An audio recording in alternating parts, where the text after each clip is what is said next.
Bueno, buen día a todos. Nuevamente bienvenidos. Muchísimas gracias por venir. Para mí un gusto enorme. Horacio no quiso dar fecha, pero con el ejemplo que dio a todos nos quedó recontra claro de cuánto tiempo pasó desde eso hasta ahora, ¿no?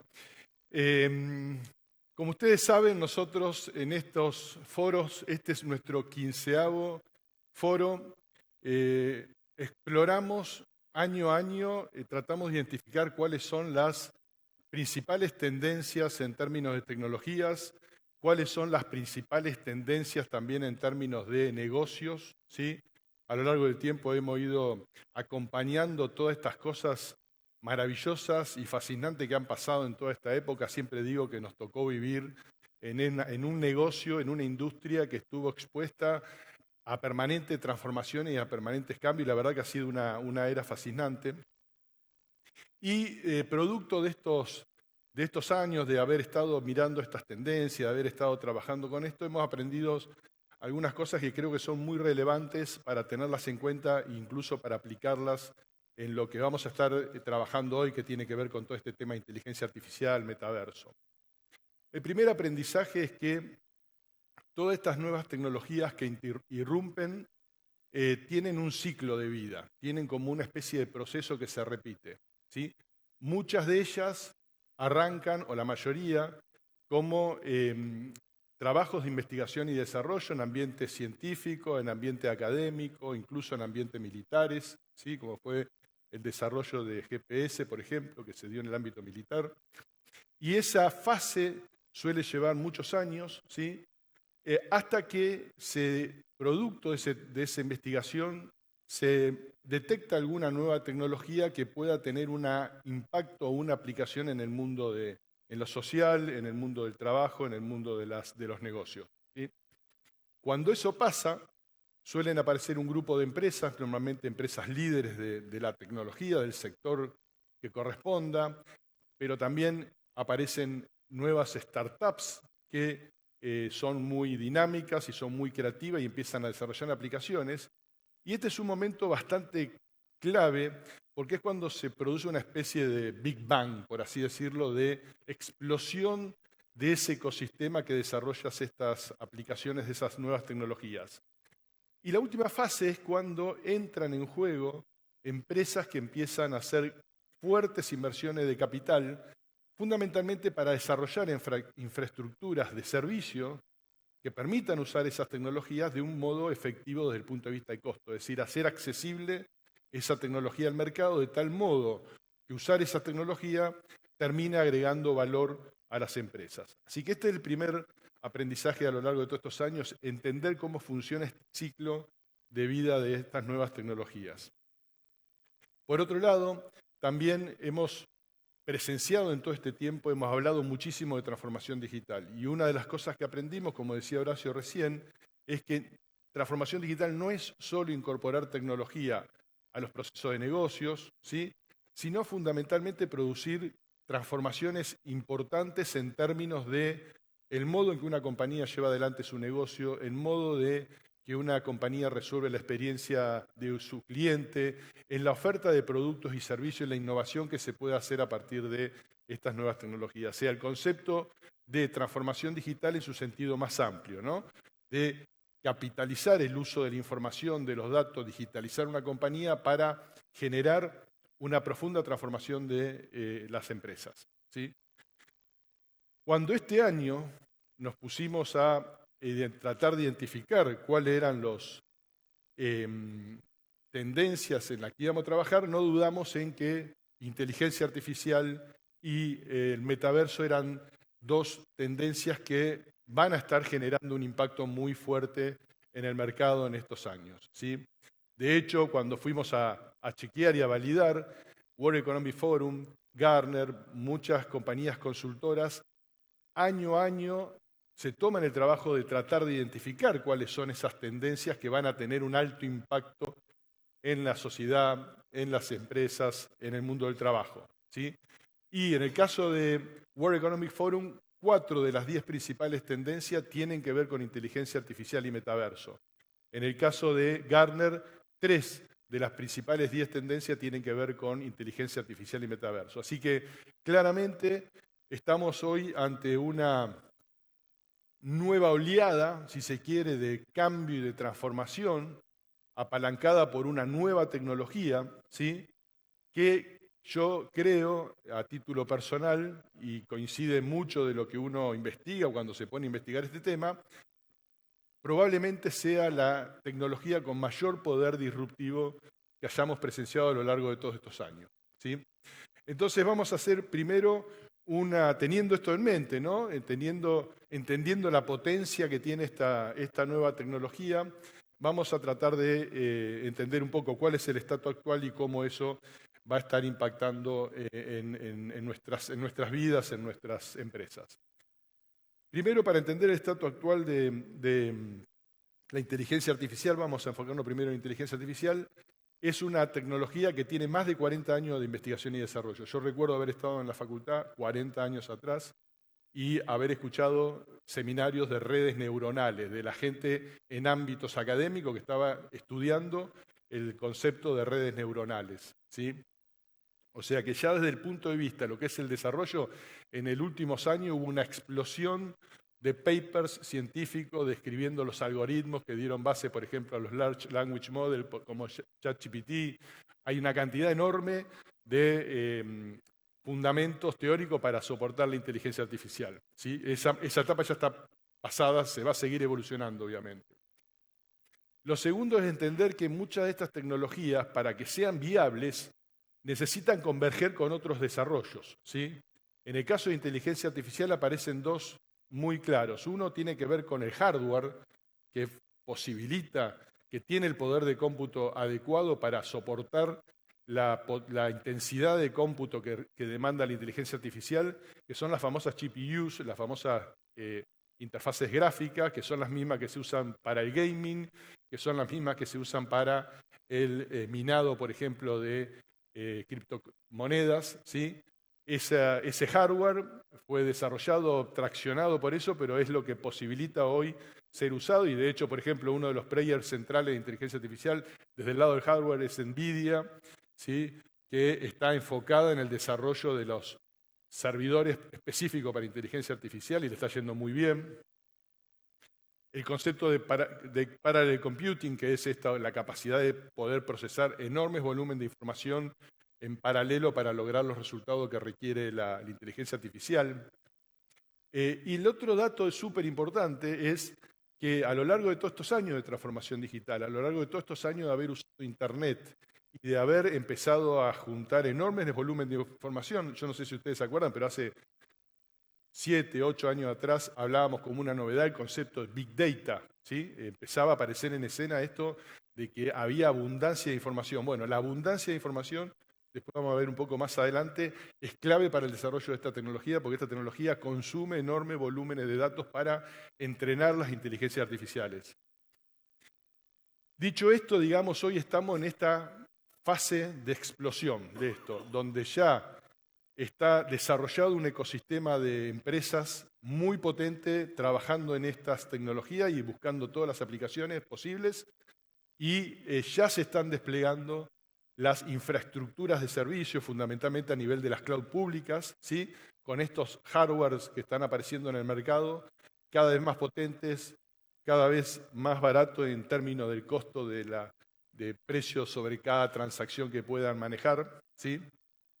Y entonces estamos entrando en la fase de pleno impacto de esto en el mundo tal cual lo conocemos a nivel social, a nivel de trabajo, a nivel de negocios, ¿sí?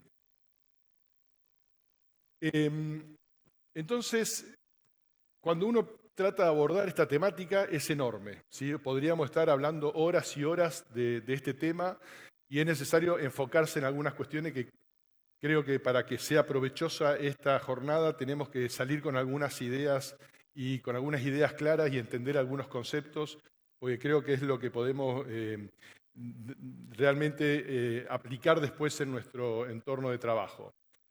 Entonces, lo primero es entender que cuando uno habla de inteligencia artificial no habla de una tecnología específica, sino que hay un conjunto bastante diverso, muy diverso, de tecnologías que están, digamos, formando como un ecosistema de tecnologías que muchas se pueden utilizar en conjunto, pero que cada una de estas tecnologías tiene su fase de desarrollo actual, cada una tiene su ecosistema de empresas que están trabajando utilizando esa tecnología y cada una tiene su rango de aplicación y su sentido específico, ¿sí?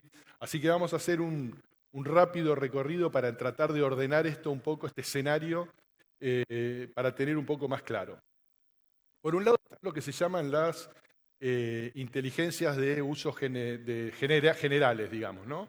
Que tienen como un sentido muy amplio, básicamente, por ejemplo, la tan conocida ChatGPT se englobaría en este aspecto, una inteligencia de uso genérico, pero también hay muchísimos desarrollos de aplicar inteligencia artificial a tareas súper específicas, como puede ser, por ejemplo, la conducción de un vehículo, a la conducción autónoma de un vehículo, ¿sí?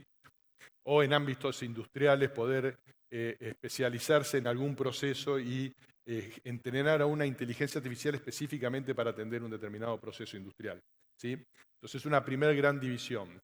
Hay dos conceptos bien centrales, bien core, que tiene que ver con lo que son las redes neuronales y con lo que es el machine learning, ¿sí? La red neuronal es un poco el hardware, el corazón de estas inteligencias artificiales, porque es un hardware que tiene un diseño que permite emular la red de neuronas con sus sinapsis, ¿sí? Y esa red es la que es entrenada a través de este proceso que es lo que se conoce como machine learning, para que la red esa empiece a generar outputs adecuados ante determinados inputs, ¿sí? Y es un proceso de aprendizaje porque precisamente esto requiere un prueba y error permanente y requiere incluso un curado realizado por humanos, digamos, para enseñarle a esa inteligencia a producir resultados correctos, ¿sí? Y esto es importante entenderlo porque esta naturaleza de cómo esa red neuronal queda configurada para empezar a producir resultados concretos es bastante, no quiero usar un término por ahí, oscuro, digamos. Termina uno no sabiendo cómo está exactamente configurada esa red, pero lo que sabemos es que empieza a producir resultados correctos, ¿sí? Esto es el famoso deep learning que habrán escuchado hablar. Entonces, este conjunto de redes neuronales y machine learning es el core de lo que sería el motor, vamos a llamarlo así, de la inteligencia artificial. Después tenemos un conjunto de tecnologías que están muy orientadas a lo que son automatismos, ¿sí? Piensen, por ejemplo, la conducción autónoma es un muy buen ejemplo. Uno requiere la necesidad de poder generar una visión del espacio, digamos, circundante, tridimensional, y desarrollar un concepto de visión para una computadora. Eso es una tecnología súper específica. Uno requiere poder hacer predicciones en base a datos que vienen fluyendo en tiempo real para tomar decisiones en tiempo real. Hay una cuestión de análisis predictivo de la información, ¿sí? Y todos los sistemas de robótica autónoma, ¿no? Esto tiene enorme aplicación en muchísimos campos, sobre todo industriales, ¿sí? Vamos a encontrar cada vez más dispositivos inteligentes que están entrenados para funcionar en un determinado entorno y tomar determinadas decisiones. Después vienen algunos temas que muchos de ellos ya se han convertido bastante mediáticos. ChatGPT vale la pena explicarlo un poco, es lo que se llama un Large Language Model, que es una inteligencia artificial entrenada para poder producir fundamentalmente texto o lenguaje natural, un output de lenguaje natural, y que tenga la capacidad de emular un diálogo casi humano, ¿sí? Lo que se busca es que el output que genera esa inteligencia artificial pueda ser asociado a al mismo que podría generar un humano, ¿sí? Ustedes ya todos han tenido algún contacto con esto y es realmente fantástico. Y se llaman Large Language Model porque para que esto sea posible requiere ingestar enormes volúmenes de información. Que eso ya de por sí constituye un desafío, después lo vamos a ver en algunos problemas de riesgos por los sesgos posibles que puede haber en esa ingesta de datos. Después tenemos otro también súper hoy mediático que es el Generative AI, que es esta inteligencia artificial que ya avanza como en un proceso casi creativo, ¿no? son inteligencias que están especializadas en generar contenido de video, de gráfico tridimensional, a partir de prompts muy genéricos. Entonces, uno le cede a la inteligencia artificial el espacio para poder generar un contenido a partir de una consigna muy genérica y que cree ese output en función de esa consigna. Con mucho impacto esto también en muchas industrias, como por ejemplo industrias de contenido, de diseño, etc. Después hay un par de conceptos también súper importantes. Uno es lo que se llama el AI Trust, Risk and Security Management, que es toda una problemática nueva que se abre con la inteligencia artificial que tiene que ver con un montón de consecuencias legales, éticas, consecuencias en relación a malas decisiones o malos outputs que pueda generar una inteligencia artificial, el impacto que eso pueda generar, a riesgo de información, por ejemplo, de derechos de copyright o de divulgación de información sensible, ¿sí? Hay toda una enorme problemática asociada a esto y esto es algo que va a tener que trabajarse muy bien y fundamentalmente también es una nueva oportunidad de negocio. Les voy a contar un caso que a mí me pareció bastante interesante, que es el caso de cuando uno quiere generar, por ejemplo, una inteligencia artificial para reconocimiento facial, ¿sí? Detectar a partir de las caras, identificar personas, ¿sí? Muchas veces esas bases de datos para eso que tienen que ver con temas de seguridad nacional, por ejemplo, son bases sensibles, ¿sí? Entonces el proceso de entrenar una inteligencia artificial utilizando una base de información sensible que no se puede divulgar, genera una brecha de seguridad, un riesgo de seguridad. Entonces hay empresas, por ejemplo, que están trabajando en desarrollar algoritmos que permiten codificar esa información de tal modo que la información codificada sirva para entrenar a la inteligencia artificial, pero que no exponga la información original, ¿sí?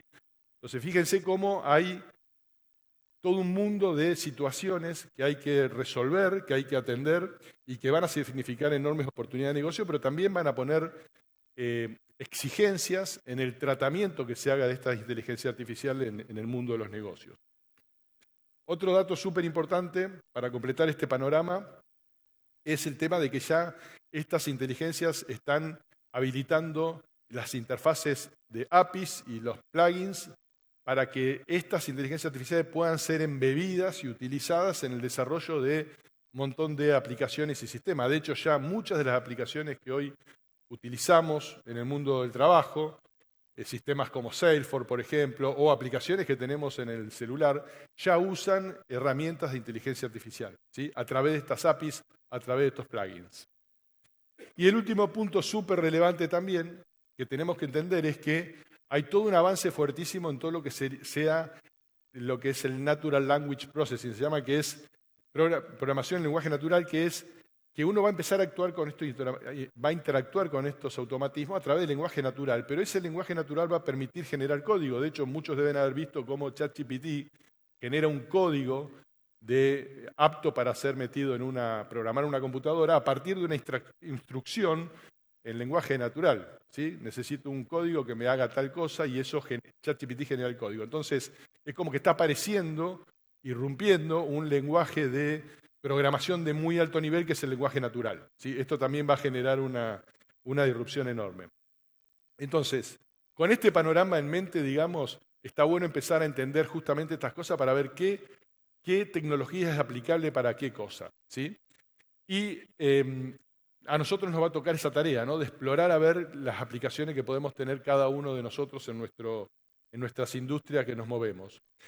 Lo otro también que creo que va a ser súper relevante es que, así como en su momento hablamos recuerdan la brecha entre los nativos digitales y hablábamos del digital divide, de la gente que tenía acceso a Internet y la gente que no tenía, que era una problemática bastante fuerte, yo creo que ahora va a empezar a aparecer también una brecha generacional, probablemente, de gente que va a empezar a interactuar con inteligencias artificiales a muy temprana edad, después vamos a ver un ejemplo, y va a ser nativo en este mundo rodeado de inteligencias artificiales y de dispositivos automáticos, versus otra gente que esto no va a ser un proceso tan natural. Entonces, empezar a gestionar eso a nivel de las empresas también es algo que podemos empezar a tener en nuestro radar. Y finalmente también esto que les decía, que ya hay muchas empresas, hay muchas funcionalidades de los software que utilizamos que introducen inteligencia artificial y eso ya mismo se puede empezar a potenciar y a usar esas herramientas, ¿sí?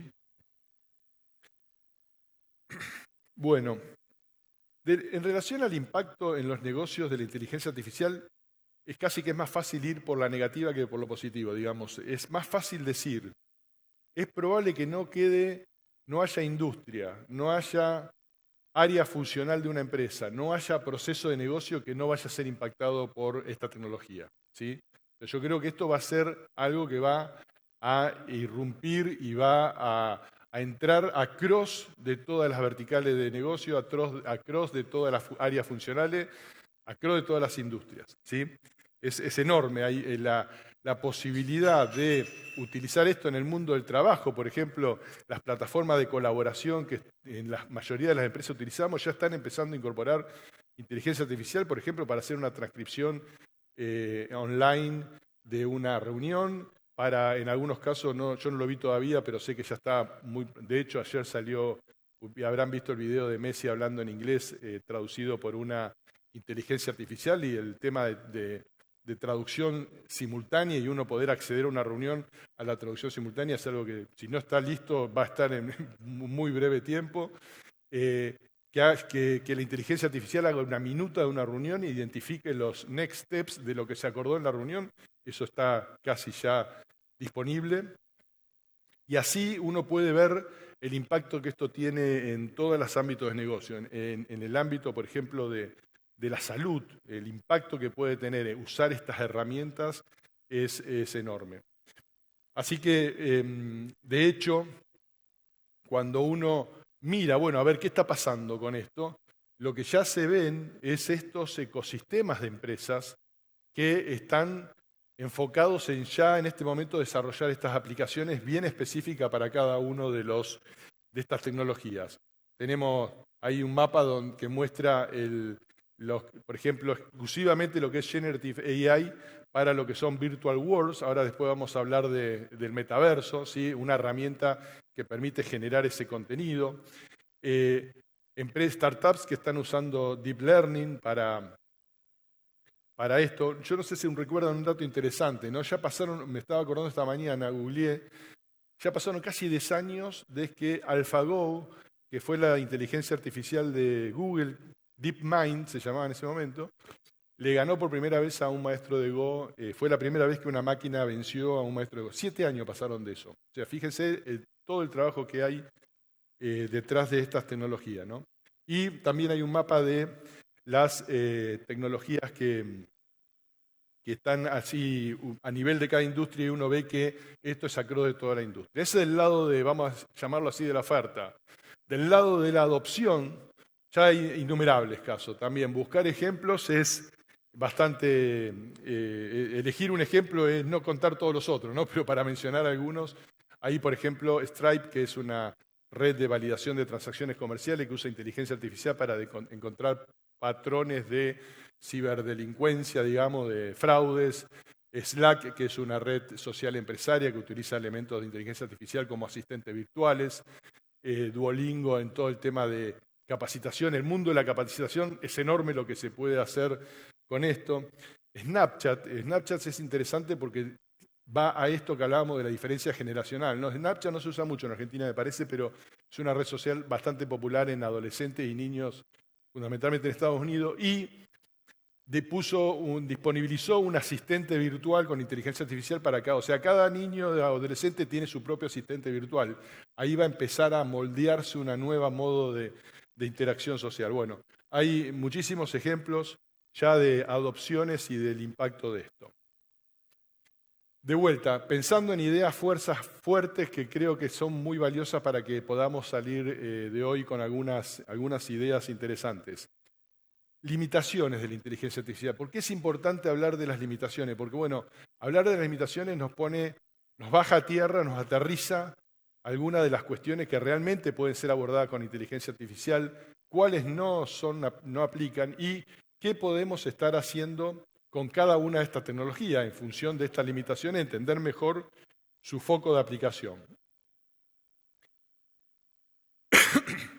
Entonces, hay una como concepto general, nosotros podríamos decir que la inteligencia artificial, como era de esperar, falla en las cuestiones más humanas, ¿no? Cuanto más cerca estamos de una capacidad humana, ¿sí?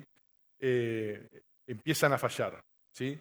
La inteligencia artificial no tiene un entendimiento de cómo funciona el mundo, ¿sí? No tiene un registro de cómo funcionan las cosas, eso le hace no tener sentido común para una cantidad de cosas.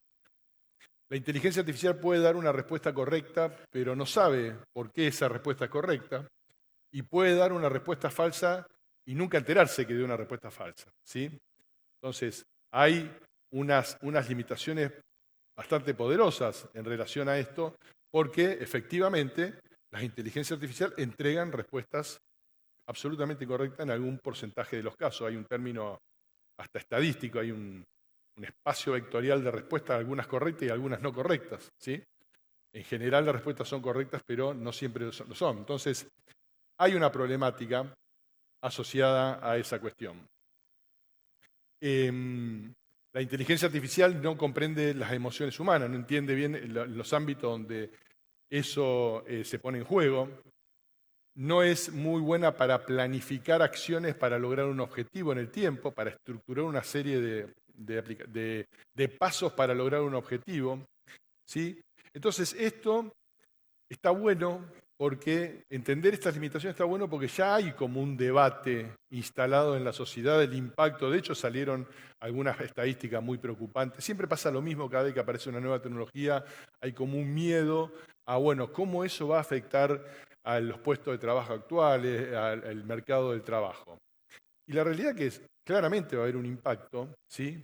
Yo, naturalmente, soy bastante optimista, pero también la evidencia de todos los años que han pasado con innovaciones tecnológicas muestran que todas las innovaciones en realidad han terminado potenciando el trabajo humano. Y en este caso ya se habla, y los ingleses son buenos para tener así conceptos muy concretos, ¿no? Se llama el Human Augmentation, ¿no? La inteligencia artificial como elemento que permite potenciar las capacidades humanas, ¿sí? Entender a la inteligencia artificial como un copiloto, como una especie de ayuda a que un humano pueda potenciar su trabajo utilizando estas herramientas. Con lo cual, digamos, si bien hay una cantidad de temas éticos, de temas de cómo gestionar las fallas de una inteligencia artificial, cómo encontrar el campo de aplicación adecuado, la realidad es que la expectativa es que este impacto sea tremendamente positivo para potenciar nuestras capacidades. Bueno, eso del lado de la... Ahora después hago un resumen para capturar los principales puntos que me parecen centrales. Hablando un poco de metaverso. Metaverso, como decíamos también, no es una tecnología, ¿sí? Metaverso en realidad es una construcción de un mundo virtual donde empieza a poder existir la posibilidad de una experiencia de vida mixta, virtual, real, ¿sí? Donde en ese entorno virtual se pueden hacer de las cosas más variadas. Se puede jugar, de hecho ya hay mucho de eso hoy corriendo. Se puede comprar, se puede vender, se puede uno capacitar, puede socializar, puede asistir a espectáculos. Ahora vamos a ver algunos ejemplos, ¿sí? Entonces es un entorno que permite hacer un montón de cosas y que tiene sus características únicas, distintas del entorno real, y así hay que pensarlo, ¿sí? No se trata de sintetizar la experiencia física real y meterla dentro de un universo virtual. Se trata de desarrollar un formato de interacción novedoso, con características especiales que lo hagan muy interesante, donde dentro de ese entorno virtual sean posibles cosas, sean posibles experiencias distintas a la del real, muy vívidas, muy impactantes y que sean muy efectivas. Y esto realmente es así, se pueden lograr ese tipo de cosas. Desde el punto de vista de los negocios, es claramente un canal nuevo, un espacio nuevo de interacción con el ecosistema de una compañía, con sus proveedores, con sus clientes, con sus propios colaboradores, ¿sí? De hecho, por ejemplo, una aplicación de metaverso es hacer, por ejemplo, onboarding de gente a una compañía, puede ser una excelente herramienta para hacer eso, ¿sí? Y desde el punto de vista de tecnología, claramente, el metaverso surgió muy apalancado por la tecnología asociada al gaming, ¿sí? Pero lo que le dio también un costado muy atractivo para los negocios es que haya irrumpido hace algunos años blockchain, que hayan desarrollado los NFTs, porque eso lo que permitió es la creación de activos digitales que pueden ser transaccionados en este universo virtual. Y de hecho pasa, de hecho hay muchos ejemplos de marcas que han hecho experiencia para vender activos digitales, NFTs, y realmente bastante interesante. O sea, hay mucho trabajo en esto. Quizás esa es la parte más conocida, pero también hay muchas aplicaciones de metaverso para fines específicos industriales. Por ejemplo, crear entornos virtuales donde uno pueda simular y un proceso industrial, armar un modelo virtual de un espacio físico, como puede ser una planta, un barco, un avión, y trabajar y usar inteligencia artificial para hacer predicciones, para hacer analítica, etcétera, y después trasladar esos resultados al mundo real. O sea, enormes campos de aplicación. Deep Will aparece ahí, lo puse porque también me pareció súper interesante, ¿no? Cómo una tecnología esta se puede utilizar para el tratamiento, por ejemplo, de enfermedades mentales, ¿no? Poder, a través de una experiencia en un mundo virtual, operar sobre algunos traumas, etcétera, que tienen que ver con algún tipo de enfermedad. O sea, enormes campos de aplicación los más diversos. Investigando un poco para esta charla también vi un poco el show que hizo Ariana Grande en el metaverso, auspiciada por Fortnite, ¿no? Y increíble porque, digamos, no es de vuelta agarrar un formato físico y meterlo en el... Es desarrollar toda una nueva estética, desarrollar todo un nuevo concepto de espectáculo que tiene mucho del mundo del gaming cuando uno lo mira, y eso meterlo en un ambiente virtual y poder lograr un espectáculo que simultáneamente haya millones de personas participando de ese espectáculo. O sea, digamos, el campo enorme. Nvidia nuevamente aparece acá como un actor principal también proveyendo todos los hardware necesarios para esto. Nvidia hizo una apuesta muy fuerte y le fue muy bien. Les sugiero que si quieren mirar el precio de la acción de Nvidia en el último año, si no me equivoco, había subido como 3 veces en este último año. O sea que hizo una gran apuesta y le está yendo muy bien. Desde el punto de vista del mundo nuestro, de la empresa, desde las empresas lo que tenemos que ver es eso, qué entorno virtual, digital, podría hacer sentido a nuestro modelo de negocios, qué cosa nueva se puede innovar, que se puede explorar, hacer en relación a nuestros negocios con estos entornos virtuales. O sea, es una tecnología, es una construcción que está disponible para ser usada y que puede generar nuevos flujos de revenue, nuevas experiencias para los clientes, etc. Entonces, vamos a concluir en esta primera parte y ahora enseguida voy a hablar de un poco de cómo Sirion, qué rol juega Sirion como compañía en este escenario. Para algunas ideas claves que me parecen interesantísimas. Entonces, el primero, el concepto transformación digital, que evoluciona un nuevo paradigma, que es la transformación de la empresa inteligente. ¿Cómo logramos hacer que una empresa sea inteligente en términos de utilizar estos recursos para producir nuevas situaciones en el día a día de la operación? Estar atento a este tema del recambio generacional y cómo eso se puede impulsar, cómo podemos hacer que nuestra gente empiece a usar las capacidades ya de inteligencia artificial disponibles, ¿sí? El tema del lenguaje natural como nuevo lenguaje de programación. Vamos a estar frente a una generación que va a estar acostumbrada a generar comandos y a utilizar automatismos en su propio provecho, con sus propios comandos, usando este lenguaje de programación nuevo de alto nivel que es el lenguaje natural, ¿sí? Recuerden que hay un campo directo para muchas cosas que son automatismo, eficiencia de procesos, el back office, pero esto también hay que explorar lo más transformacional, ¿no? Que es nuevas experiencias para los clientes, nuevas formas nuevos flujos de revenue que uno puede generar a partir de aplicar esta tecnología. Y la idea esta, ¿no? De pararse desde el lugar de decir, bueno, ok, esta es una herramienta que puede potenciar cada uno de los colaboradores que tenga una compañía, ¿cómo puedo hacer para acompañarlo con alguna herramienta que no signifique una amenaza, que signifique al contrario potenciar estas capacidades humanas? ¿Sí? Ok, cuando uno, me acuerdo Horacio hablaba hoy de cloud, ¿no? Cuando hace 10 años, creo, no sé cuándo fue que empezamos a plantear el cloud como tendencia, yo decía, che, ojo que el cloud no está en la nube, ¿no? El cloud son data centers, son conectados por cable de fibra óptica que están siendo desplegados y ahí se está invirtiendo muchísimo dinero en eso. Con esto pasa lo mismo. Toda esta tecnología que hablamos terminan aterrizando en data centers, ¿sí? Se están invirtiendo muchísimo en este momento en data centers y en hardware específico para soportar estas tecnologías, y es necesario poder conectarse a esas tecnologías, a esos servidores, digamos, que dan estos servicios, con altísima velocidad, con bajísima latencia. Lo de la latencia para nosotros fue un tema que empezó a irrumpir con fuerza hace unos 5 años atrás, cuando empezó fuerte el tema de gaming en la región y, por ejemplo, nos demandaban servicio con bajísima latencia, ¿sí? Entonces, acá es donde entramos nosotros. Nosotros estamos trabajando en este momento en hacer crecer nuestra capacidad, nuestra infraestructura de data center. Seguimos expandiendo nuestra red de datos y estamos haciendo todo para lograr que un atributo diferencial de nuestra red sea precisamente la conectividad y la baja latencia, porque es la demanda del mercado.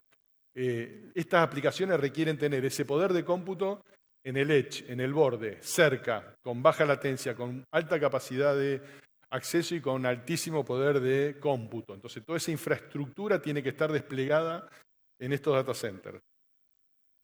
Y ese es un poco nuestro lugar, ¿sí? Simplemente para aprovechar este espacio para comentarle algunas novedades, para que vean cómo esto está en permanente evolución y sigue hacia adelante.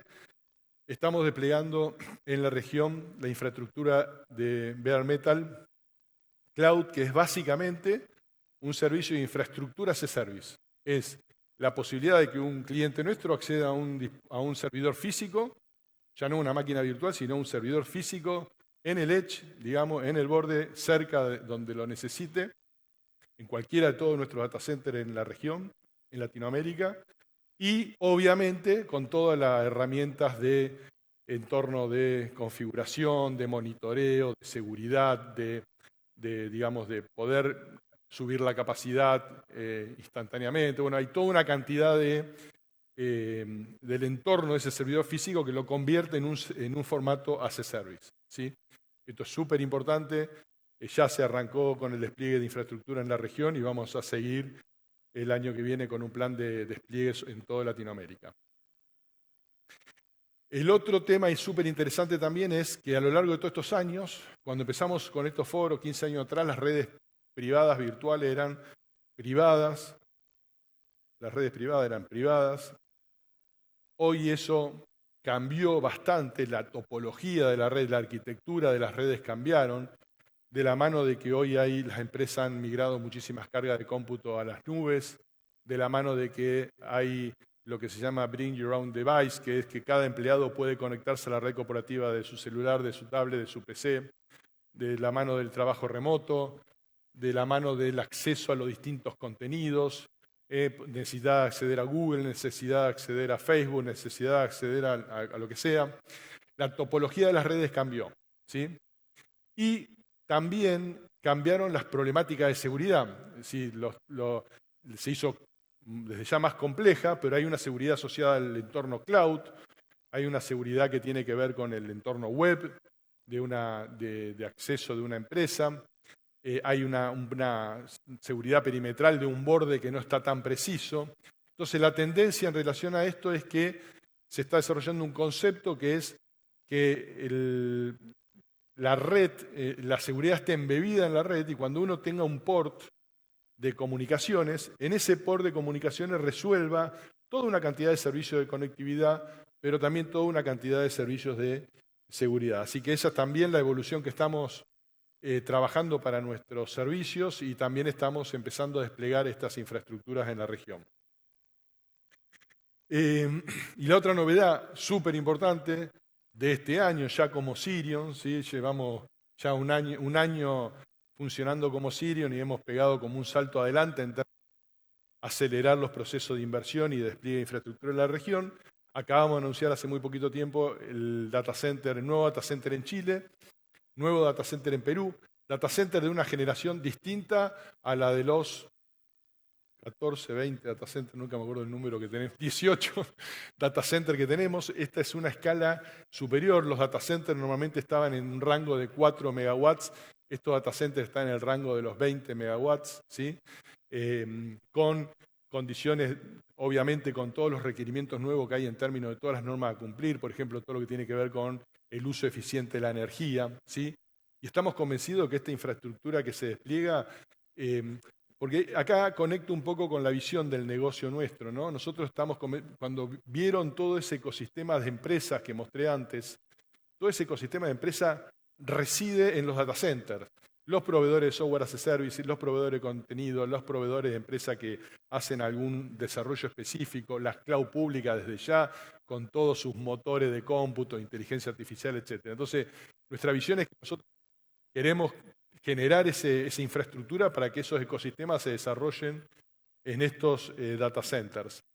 Y entonces, uno de los atributos centrales de nuestra oferta de servicio es que la hiperconectividad de esta infraestructura, ¿sí? Nosotros nos definimos como carrier neutral, queremos conectarnos con todos los carriers de la región, queremos conectar nuestro data center con todos los data centers de la región, lo hemos logrado, digamos, en un punto altísimo. Hoy estamos convencidos que tenemos una oferta única en términos de calidad, de conectividad de nuestra red. Y este es, hoy le diría, un atributo central de nuestro ecosistema de data center y de redes de datos. Con esto termino. Entonces, nosotros cuando arrancamos como Cirium, definimos nuestra misión y la verdad que todos los que trabajamos en Cirium estamos muy motivados y orgullosos porque creemos que es una misión súper tangible y conectada con la realidad del negocio que hacemos en la región que lo hacemos. Nosotros estamos 100% enfocados en Latinoamérica y nuestra misión, que es promover el desarrollo de Latinoamérica a través de la tecnología. Estamos convencidos que cuando hacemos estas inversiones en la región, cuando hacemos estos despliegues de nueva infraestructura, de redes de fibras, de nuevas tecnologías y de los data centers, estamos claramente contribuyendo a esta misión. Así que eso era todo y les agradezco nuevamente y espero que disfruten la jornada. Gracias.